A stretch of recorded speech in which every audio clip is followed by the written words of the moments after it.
All right, guys, welcome back to another episode of To the Show We Go Baseball podcast. Today's episode, we're actually dipping back into the athletic system again. It's kind of weird not to say Oakland in front of that. I had another athletics guy on, Joshua Kuroda Grauer, on earlier in the offseason in the athletic system, which was a fantastic episode. But today's episode, we have Sam Stuhr on. And if you don't know Sam, he was actually just a draft pick in this past draft. He was a fifth round pick in the 2024 draft by the Athletics. It's still super weird not to say Oakland in front of that. But Sam, I like to kind of start these off on an easy note here, a little layup. And I know you're back home right now, but how's the off season been treating you? It's good. It's definitely a bit of a new experience. I think it's like the most time I've taken like off not around a team before, or at least since like being in college. So that's a little weird. But it is kind of nice. It's a little bit like trial and error, I guess, like in a way. This is a test run for me. Um, I'm like I'm kind of enjoying it, but at the same time, like there are those struggles where like I'm a little bit like, what am I doing? But I think we have a great support cast like of coaches, and I'm like back at the facilities of my college, University of Portland. So that's been great too. A lot of help there, but it's been good. I've been enjoying it. When is the last time you pitched in a competitive game? Well, just like down in Arizona, so probably like middle September, end of September. But it was just like the complex league games.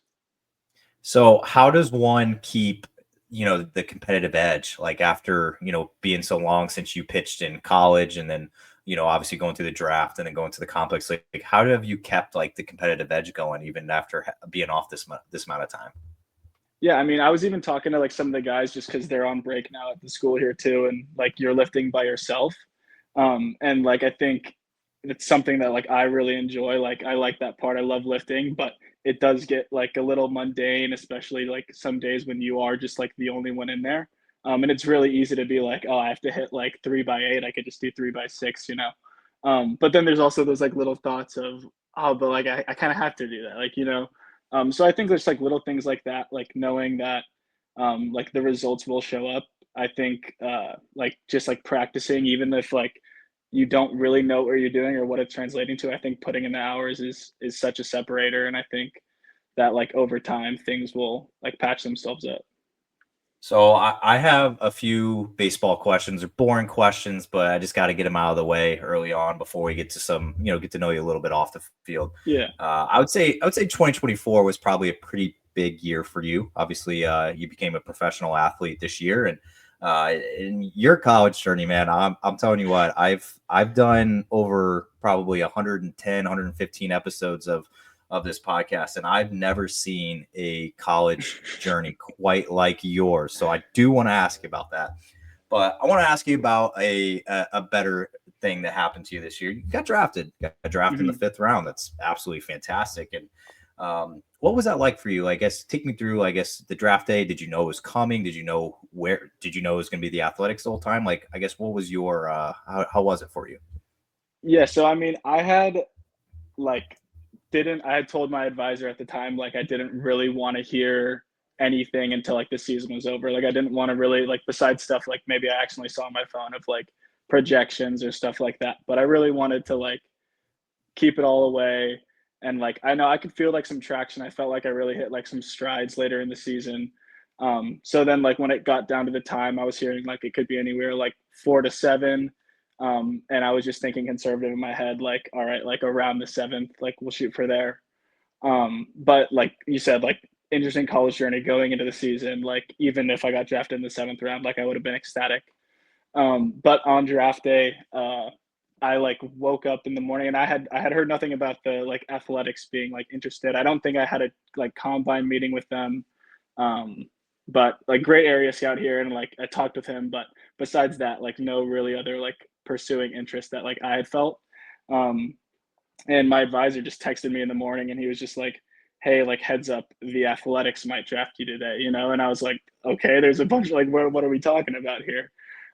So like getting down to it, he was like probably like maybe like 4 to 6, like somewhere around there. And I was like, okay, like that's awesome. I'm gonna go lift because I don't want to watch. So I just like went to the weight room, got a lift in, and I was like, okay, if I get back, I'll get back around like the fifth round, like like it could be perfect.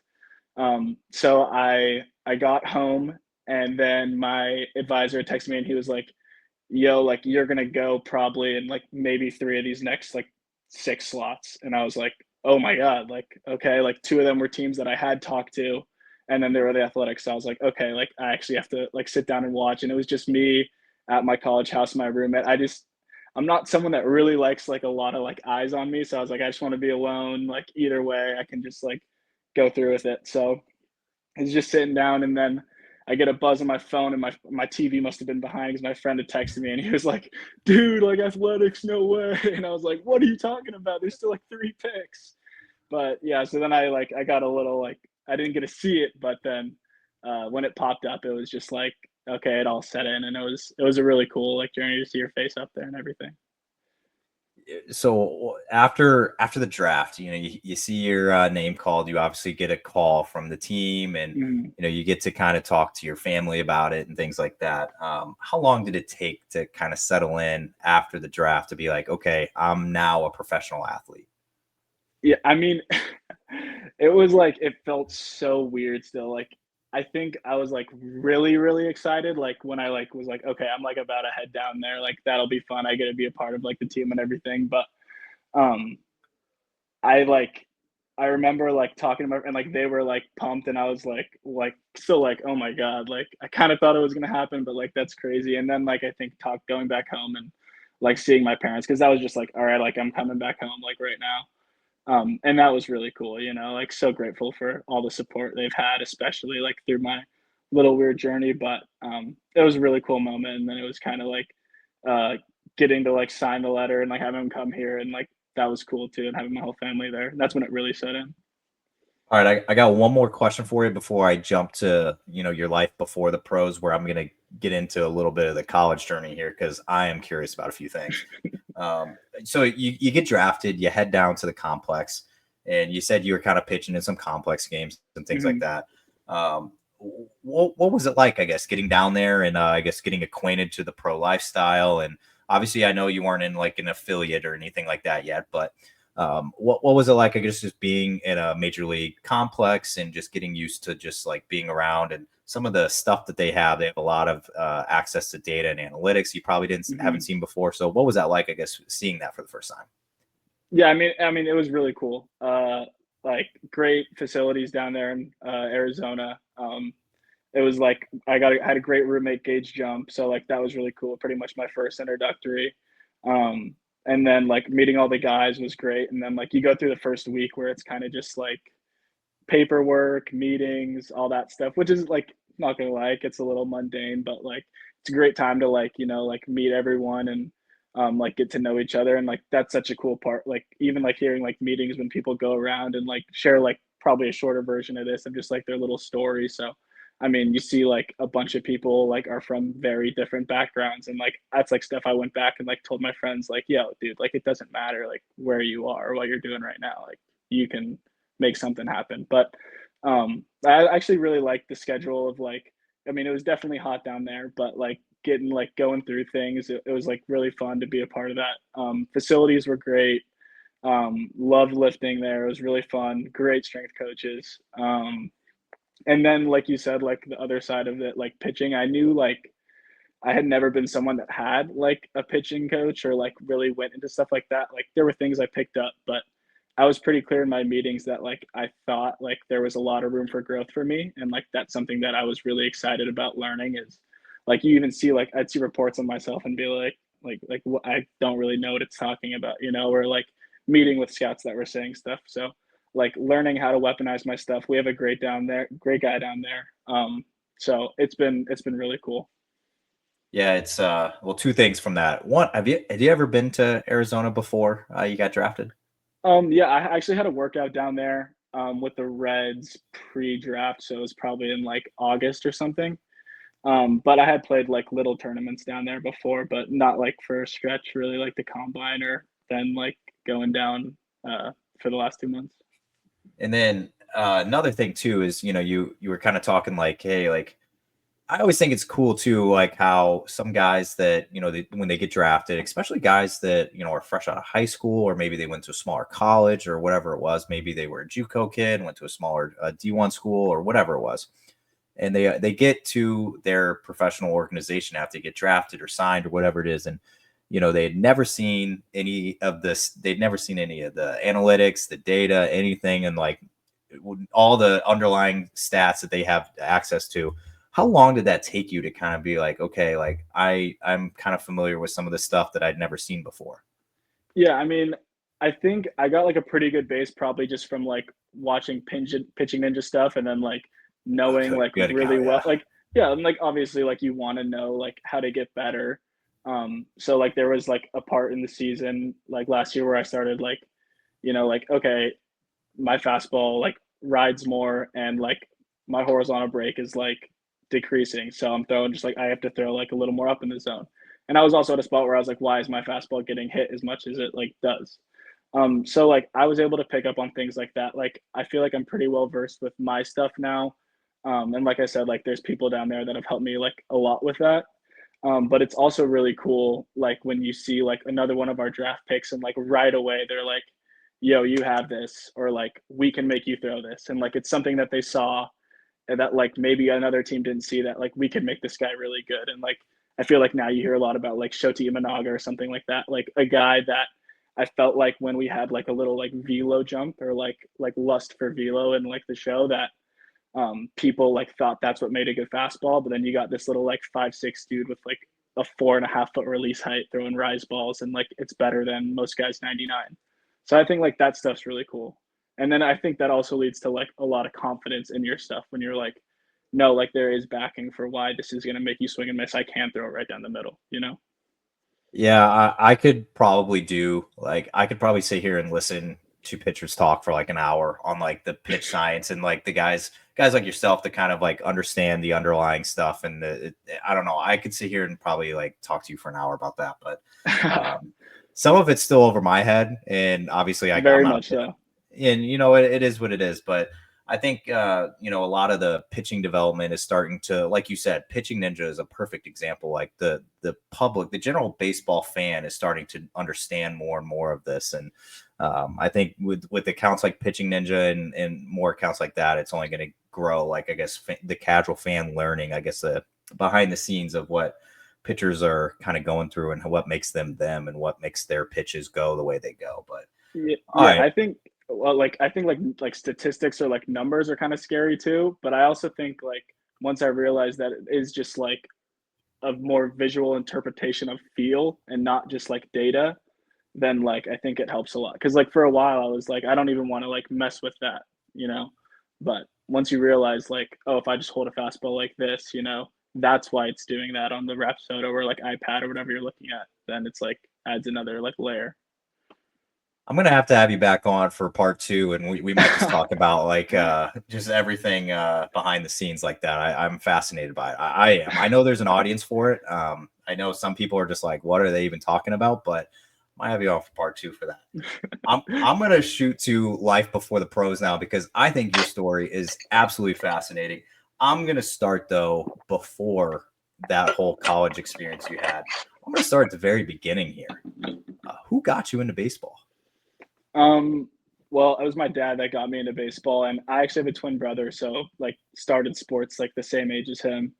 Um, and he he was never really a fan of like coach pitch or t-ball or like anything like that. So he's like, that's not real baseball. So my brother and I went into baseball when we were 9, like an organized little league. Because it's like when kids started to pitch, it was called like minors or something. Um, and I think my first year, I was like, this isn't as fun as wiffle ball. Like, what am I even doing? But then like the little competitive side of me was like, yeah, I feel like I could get good at this though. And I'm like not that good, but I'm also like I feel like I'm like pretty good, like let's keep doing it. And then I like met like a lot of great friends, like kids that I played with this last year still. So um kept me into the game and then like really just fell in love with it. Like right away, I was like, this is like I liked other sports, but I was like, this is what I want to do. And then like the next big thing was when I was 12, I got like the chance to go to the Little League World Series, which was awesome. Like, yeah, a bunch of guys from that team that are like still my best friends. So I mean, that's the stuff where it's like, okay, I'm a 12-year-old and I'm playing in front of like 20,000 people or whatever it is. Like, that's a dream. So it's like, those are the things that really set in like, oh, I want to keep doing this. And then you just hit those checkpoints along the way. It's kind of funny too sometimes when I think about it. Is you brought up the Little League World Series, and I actually had that on here to talk to you about. I guess we'll go there next, but um, I've had a few guys on this offseason that were Little League World Series alumni, and they were like, oh yeah, like I played there, and I'm just like, dude, you guys are like all over the place now in professional ball. I didn't realize there was such a strong pipeline from Williamsport to professional baseball. I mean, it makes sense, but at the same time, you're just like when you're watching them sometimes, like whenever you flip it on and it's on, if it was on this year and you're just like, oh, like these kids are obviously like quite a few years away from like being Mm-hmm. professional baseball players. So you kind of don't like keep, remember the name, whatever it is. So I did read on one of your college profiles, you said that the baseball profile, you had said that it was one of your, I guess, best achievements to this day was playing in the Little League World Series. Or maybe, I don't know. I don't want to quote you on that. It said the Yeah. I mean, biggest athletic thrill. Sorry. yeah. So can you tell me like what that experience, I guess, kind of did for you? Where was it, I guess, to get you to where you are today? Yeah, well, I mean, I think it was like the start of it was like the group of kids had been playing like travel ball and little league together since we were like 9. So like it was all your best friends and like that all-star team was just like, oh, it's like our last year of little league of like all playing in this and we're all like the last age. So it was just like little jokes like, like what if we did it? Like it's something that you always like kind of dream of, but like our coaches were like, we don't want you guys to even think about that. Like just have fun. It's your like last games, whatever. But we're like, nah, dude, like we might be able to.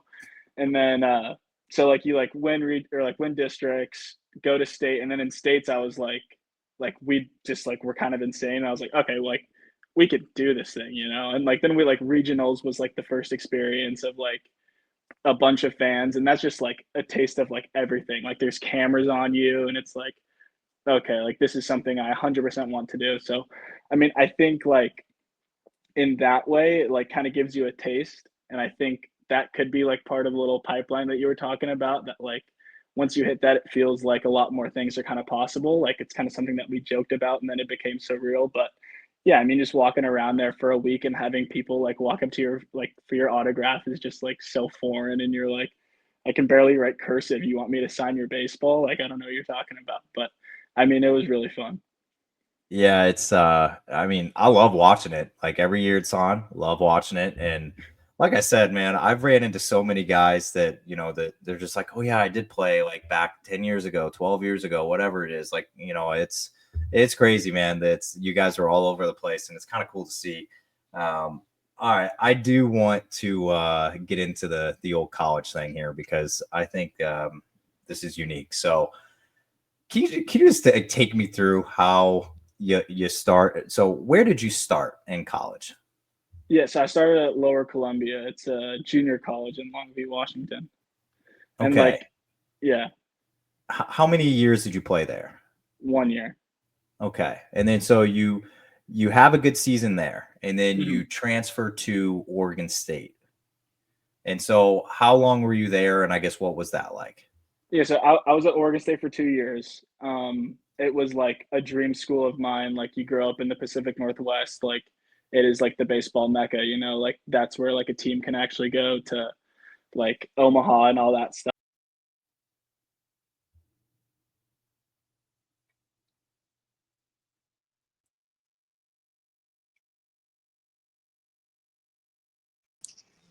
You're good. Okay. Um, yeah, so that was like a dream of mine, 100%. Um, so pretty easy commitment there. Like I was talking to other schools. I guess I had some pro interest, but at the time I felt like I was a really raw thrower. And like just in general, I was a late bloomer. Like I didn't throw 90 until I got to JUCO, and then I was throwing 95. Like I knew I had a lot of like refining work to do. Um, so I went there, and like right away, I played summer and for the Corvallis Knights like area team. before I went there, and I felt really good. I felt like I was kind of taking the right steps, like refining, doing everything I wanted to do, and I felt like they had very high hopes for me coming in, and I had very high hopes for myself.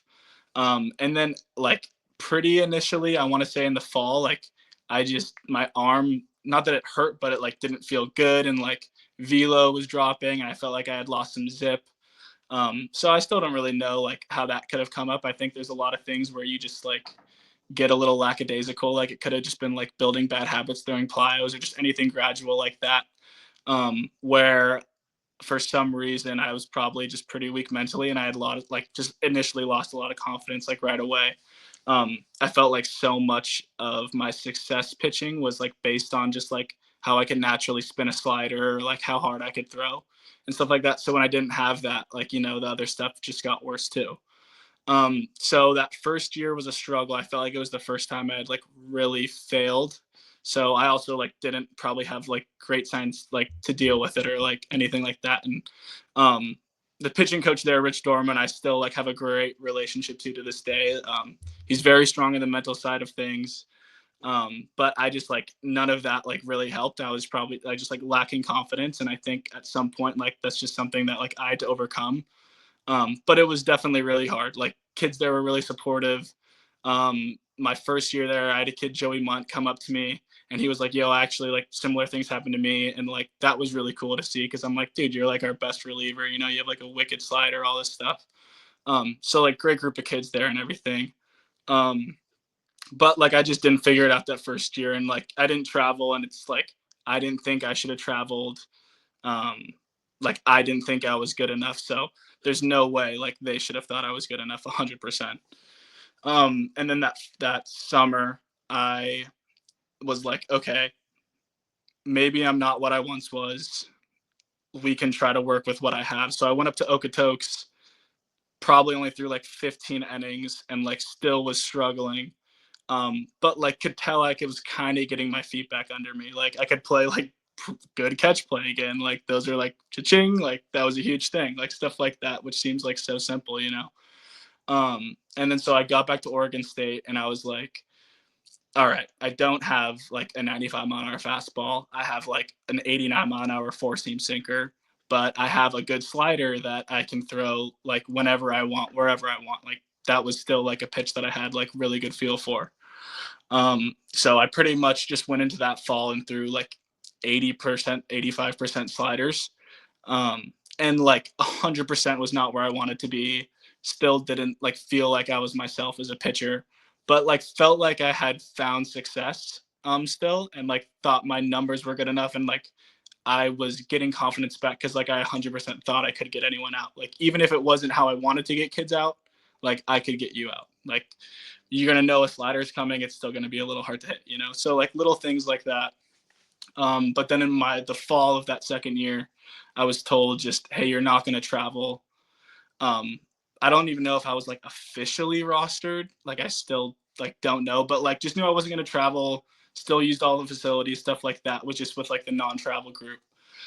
And at the time, that like really hurt. I thought like, hey, like all this stuff happened. I still came back and put up like good numbers in the fall and winter. Like I 100% showed you I could get hitters out, but I think there was still probably, and like I was told I had a clean slate, and I'm not holding it against anyone, but there was probably still some residual like I lack confidence, which I still did. But like they probably did in me too. But not being told like 100% I'm not going to travel was also like the best thing ever. Because it was kind of like, okay, now I don't have to like try to work for anything or try to prove anyone that I can travel. Like all that noise is gone. Like I can just do like whatever I want to do. So I think the first thing I did was text my JUCO pitching coach, and I was like, yo, send me that plyo program and like long tossing 3 days a week. Cause like, it's either like adapt or die. Like I'm either gonna like maybe like blow it out and then I'll probably get better, or like I am gonna get better. So um that I just like had like a couple like non-travel catchers, great kids. And they just like played long toss with me like as much as they could until I was like, what, the ball's kind of riding again. Like maybe some things are cleaning up. And I think there's a lot to be said with just like when you're trying to throw a baseball as far as you can or like even a little farther than you can, then your body's gonna like be like, oh, I have to throw a ball this hard now, you know? So I feel like I was just like training nothing, but it was almost like the right things. And then like once I felt like I got that back, then I got back on the mound and it was like, okay, now I'm 90 to 92, which like still isn't where I want to be. But now I have like kind of four pitches again, and like changeup's still not good or curveball's still not great, but you know, I can still like pitch with four pitches. So a lot of bullpens, and then I went into summer again with the Knights, and I had kind of thought like, hey, I am like 100% tracking upwards. I was talking to my Oregon State coaches still, um, and I was like thinking about, you know, maybe going to the portal, and then getting back into games with the Knights was also very interesting. Just because I had not faced hitters in so long that it felt like it was going back through it for a little bit.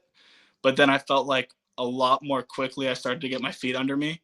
And halfway through that summer season, I was kind of just like, you know, like I think I'm going to benefit more from like a new scenery. And it was a lot like I felt like if I was going back, I was trying to prove something still. And I felt like that was a lot of the noise that had got me to lose so much confidence, was like trying to like show that I was something to people instead of just like to myself, you know? Um, so I was like, you know, I am going to do this. I'm going to go in the portal. And it was like probably the best decision I've ever made. So what kind of things once you got to Portland? What did you notice about the program, and I guess just about like the campus, everything? Like how were you feeling once you arrived? Yeah, I mean, it was very different. I enjoyed everything about Oregon State. I think it wasn't the right fit at the time, and I still think that. Um, Still a great school, still a great baseball team, great coaches, everything. I'm very, very happy for those 2 years too. I think it was. I don't think I would have been drafted in the fifth round if I never like went through that. Um, so that's great. But I think Portland did feel a lot homier to me. Like I'm not a big school person. Like being in in-person classes or like 50-person classrooms is really nice. It felt like very knit. There's not much of like anything going on like around, which like is also fine with me.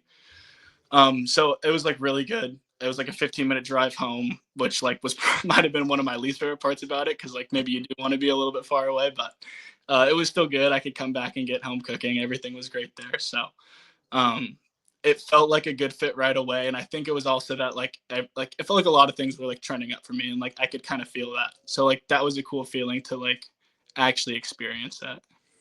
So I did read that you majored in kinesiology, and this topic came up when I was talking with CJ Culpepper from the Minnesota Twins, and he majored in kinesiology, and I kind of asked him, I was like, I don't really see that too often, but the way he described it makes a ton of sense to me, and you were kind of bringing up the mental side as well, and I've actually talked to quite a few players on here that have majored in psychology as well, which that makes a ton of sense to me now. So why did you choose kinesiology?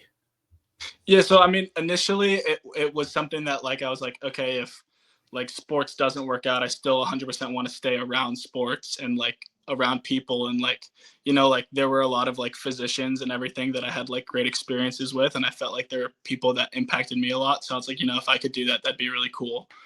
Um, and then when I was at Oregon State, I felt like I had a really, really good relationship with our strength coach there. And I think a part of it was that like it was somewhere where like I still could just put in max effort and like get really good. Like where like at the time I couldn't do that on the baseball field, you know. It felt like the harder I tried, it was just the worse. So I like developed a really good relationship with there. I was like my favorite part of the day. Like I loved waking up, you know, not a great morning person, but like I was excited to go to weights every day, just because it was like you know somewhere where I still felt at home. So at Oregon State, I kind of decided like, okay, now if this doesn't work out, like I want to be a strength coach. Like this dude has impacted me enough to make me like want to keep like playing baseball 100%. And then I've had great relationships with every strength coach that I've had since then too. So the University of Portland strength coach is a great dude. And then all of our guys we have down with the athletics in Arizona are great too. So that kind of stuck there, but I think the psychology thing is really cool too. I know a couple kids at Oregon State. I think Travis, like our first year, second year switch days actually, and like that was one of his reasons. Yeah, it made a ton of sense. Like I've had a couple guys where I saw like psychology. I've had now a couple kinesiology in them. They both make sense. I mean, CJ's explanation to me why he majored in kinesiology. He's like, I wanted to know how my arm worked and how to, properly throw and all this stuff. And then obviously I've had a couple guys who are psychology and they're like, it's all mental. Like baseball is all mental. Like we just wanted to know a little more. Like made a ton of sense, man. Yeah. Both of those make so much sense for baseball players. So I was curious. I wanted to ask that question, but I have a few left, and they're a little more. They're even more off the field here. So I gotta know. I asked this question to about every single guy that hops on here. What do you do in your free time? Well, I'm actually not a huge video game person. I That's think, rare. yeah, exactly. I know. I think a part of it is like, growing up with a twin brother, I felt like I always had something to do. So like when I was younger, it was just playing any games. So I feel like it's still a lot like that. I love being around my friends. Love playing sports. Like I'll go pick up a basketball anytime and like go shoot some hoops or something. But like anything like that. And then, I last year was the first time I really played video games, and it's just because our whole like house and a couple of the kids got really into Smash Bros. So that was really fun actually. That was like the first video game that I've been like, okay, like that's cool. But I might actually have to invest in something like that going back down. So we'll see. Maybe that's my next endeavor. But golfing, love to golf. Pretty much anything active, very outdoorsy. I love going to the river, stuff like that. Being from the Pacific Northwest, but yeah. I was gonna say I get two answers on this show, and I ask that it's video games and golf. And you're a pitcher, and every clubhouse I've ever been in minor leagues, there's always a set of golf clubs near a pitcher's locker, always. And I feel like every single pitcher in the minors literally golfs. Like it's a crazy thing. Like, were you a COVID? Like, did you kind of pick it up during COVID, or were you before that?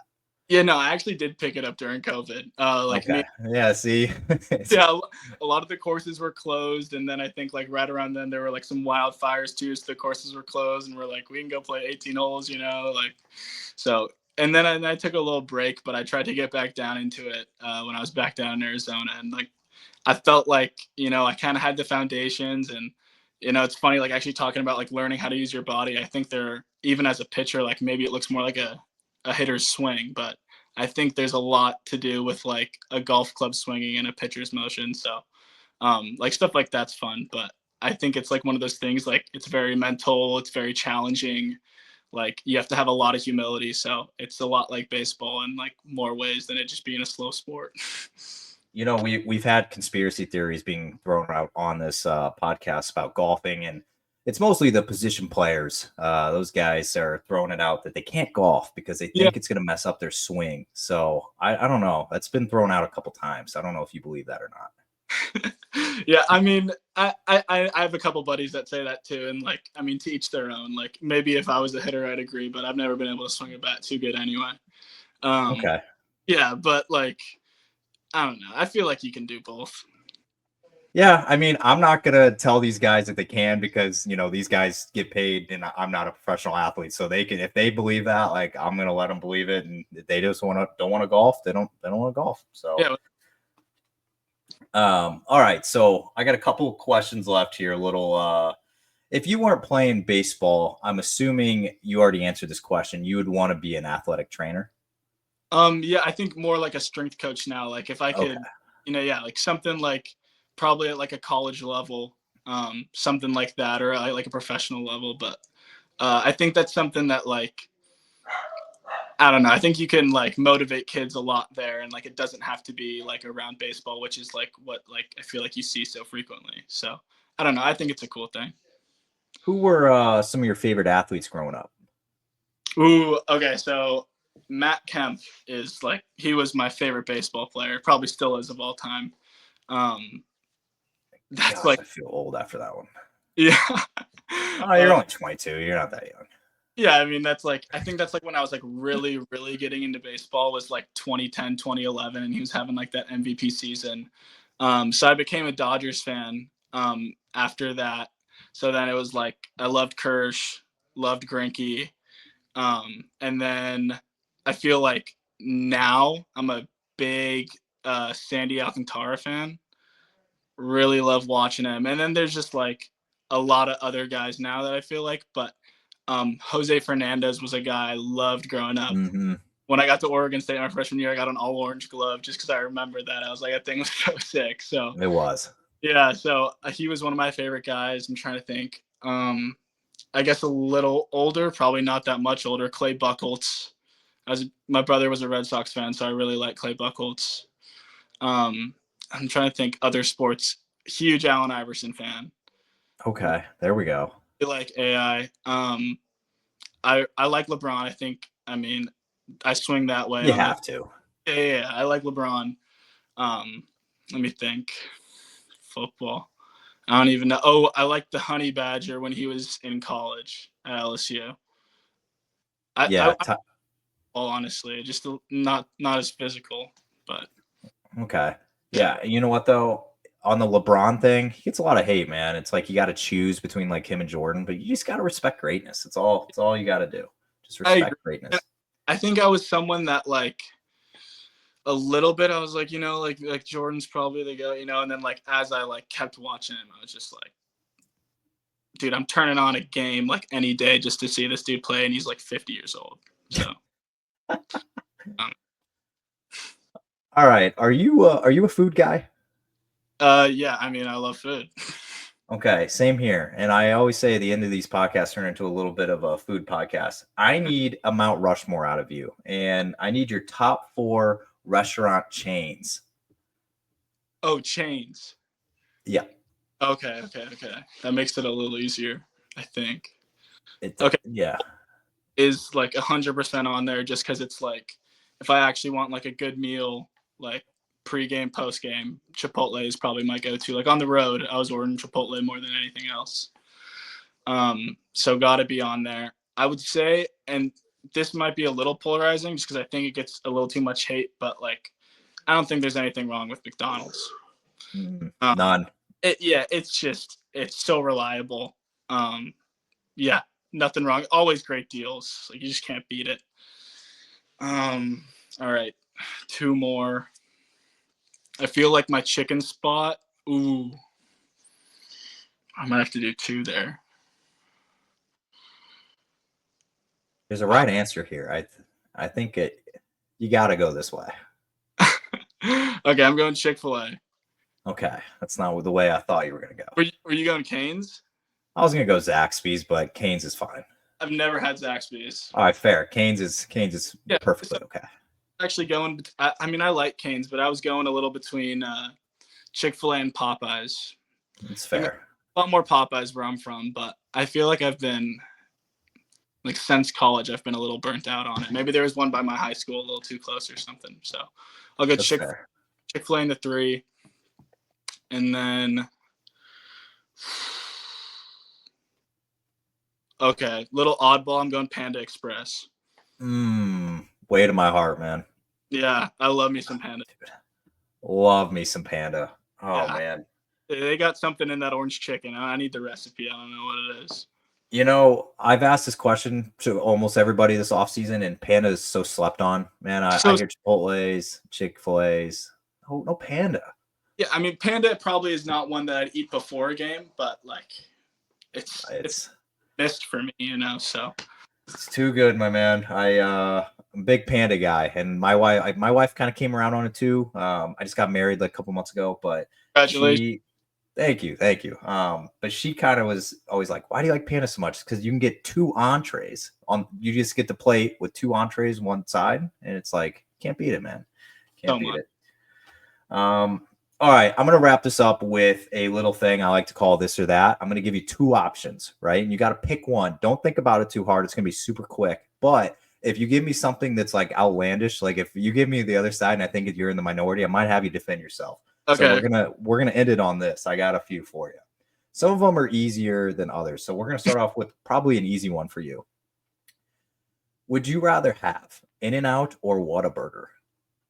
In-N-Out. Okay. Would you rather go to the beach or to the mountains? Beach. Okay. Summertime or fall time? Summertime. Sunflower seeds or bubble gum? Bubblegum.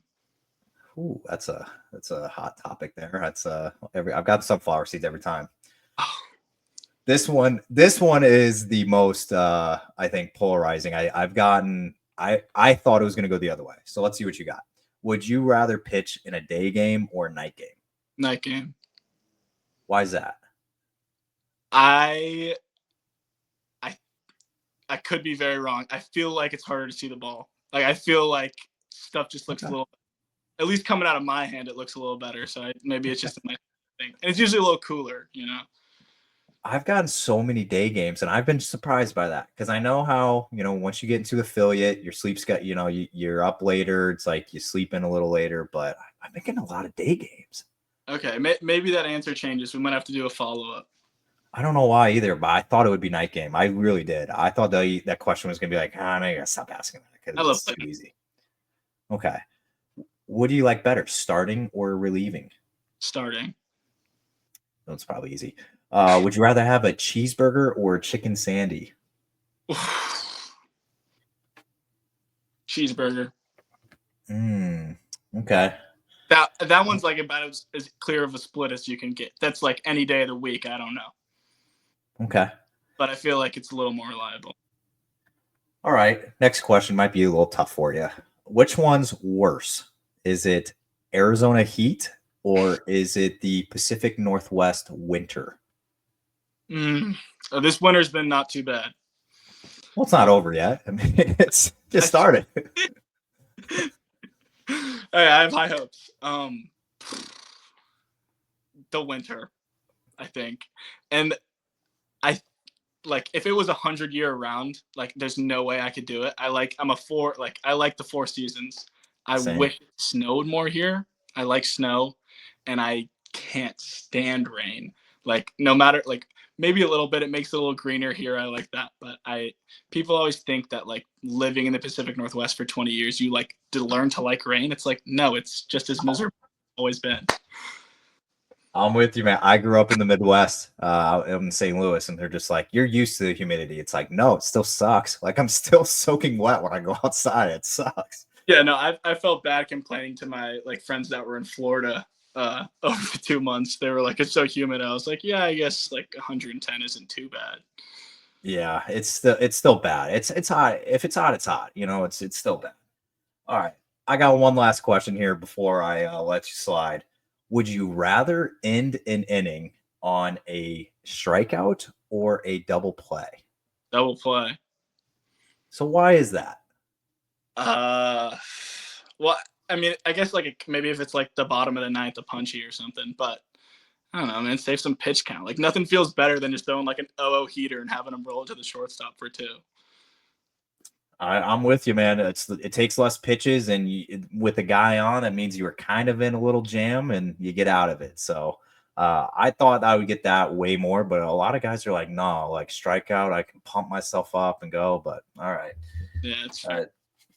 to each their own. But Sam, I appreciate all the time. I'm sorry I kept you a little longer than I promised, but thank you so much for hopping on. And obviously, I'm going to be looking out for you once your first spring training rolls around here in just a couple months. And and best of luck in 2025. But thank you so much for hopping on.